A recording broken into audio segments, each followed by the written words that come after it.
एक भूत ने अपनी मौत के रहस्य से पर्दा उठाने में मदद की थी।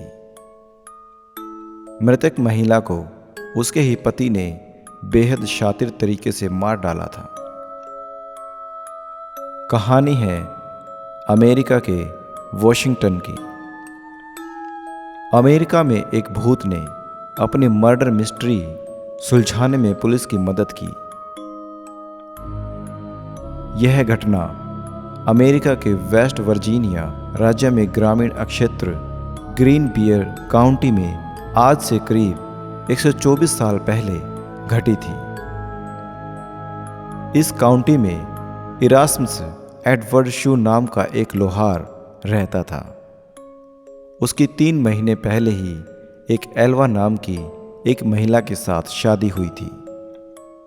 जनवरी 1897 की एक रात एडवर्ड ने अपने पड़ोस के एक लड़के को काम करने वाली जगह से घर भेजा ताकि वह देख सके कि उसकी नई नवेली पत्नी को बाजार से कुछ चाहिए तो नहीं।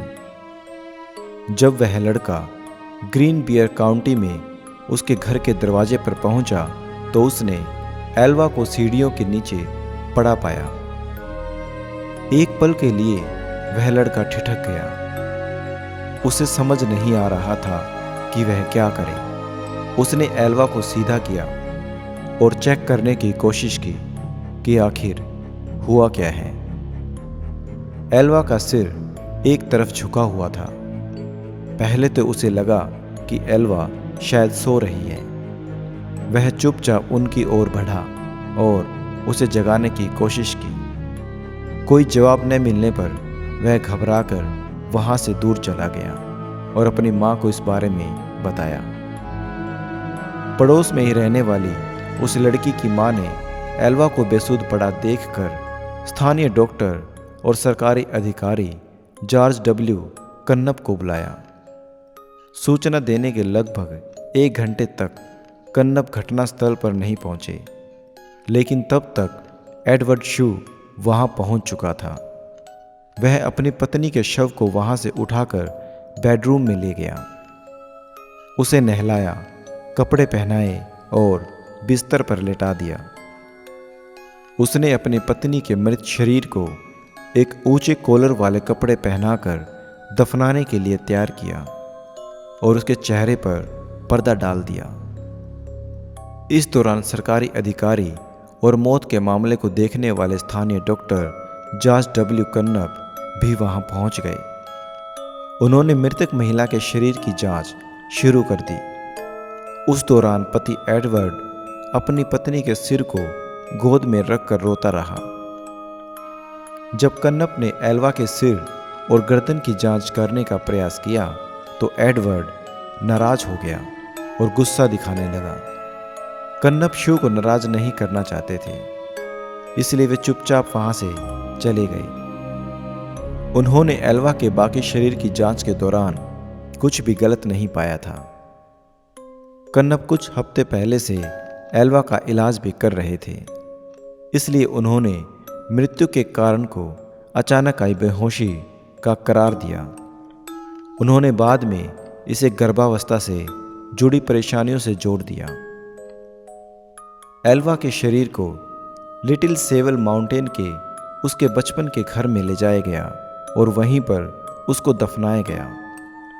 ताबूत में एक एल्वा के सिर और गर्दन को शू ने किसी और को तो न छूने दिया और न ही देखने दिया। हालांकि उसके इस अजीब व्यवहार को लेकर वहां मौजूद लोगों में कोई शक नहीं पैदा हुआ। एल्वा की मां मैरी जैन हिस्टर को छोड़कर हर कोई इस मौत को प्राकृतिक मान रहा था। वह शू को कभी पसंद नहीं करती थी और उन्हें बिना सबूत के भी यह यकीन नहीं हो रहा था कि शू ने ही उसकी बेटी की हत्या कर दी है। पर बड़ी बात यह थी कि सिर्फ एल्वा ही बता सकती थी कि उसके साथ क्या हुआ था। ऐसे में मैरी जॉन हिस्टर ने एल्वा की आत्मा से बात करने का फैसला किया। उन्होंने आत्मा को बुलाने के लिए कोई विशेष पूजा और प्रार्थनाएं शुरू कर दी। कई हफ्तों तक सुबह शाम प्रार्थना करने के बाद उसे एल्वा की आत्मा से उत्तर मिला।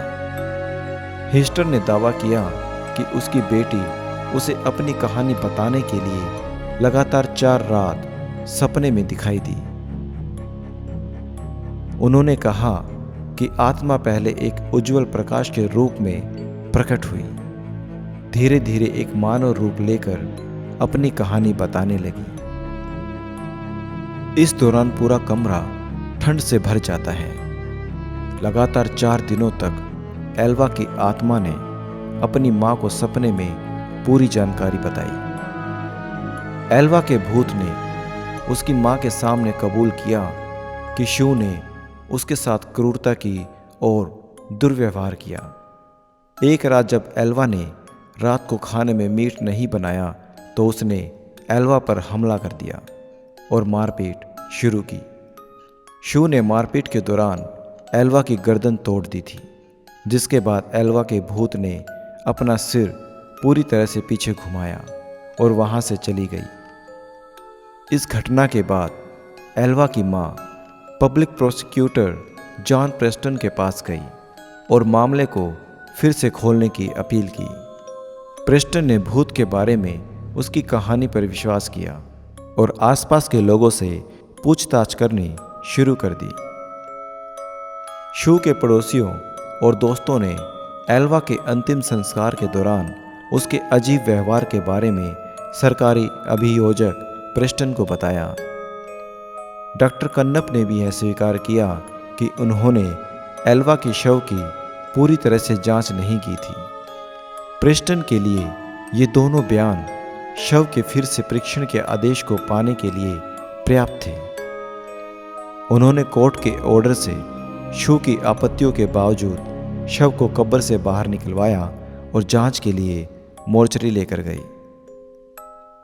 एक स्थानीय समाचार पत्र द पोकाहोंट्स टाइम ने बाद में रिपोर्ट किया कि गले पर उंगलियों के निशान पाए गए थे, जिससे पता चला कि एल्वा की मौत दम घुटने से हुई थी। इसके गर्दन पर गला घोंटने के निशान पाए गए, जिससे गर्दन की नस और कोशिकाओं को काफी नुकसान पहुंचाया गया था। गर्दन की हड्डी भी टूटी हुई थी। इसके बाद इस मौत की विस्तृत जांच की गई और शू को उसके मौत का गुनहगार माना गया। आपको हमारी वीडियो अगर अच्छी लगे तो आप हमारे चैनल को सब्सक्राइब ज़रूर कर दें और साथ में लाइक और शेयर भी कर दें, ताकि हम आपको नई नई वीडियोस की जानकारी ऐसे ही देते रहें। धन्यवाद।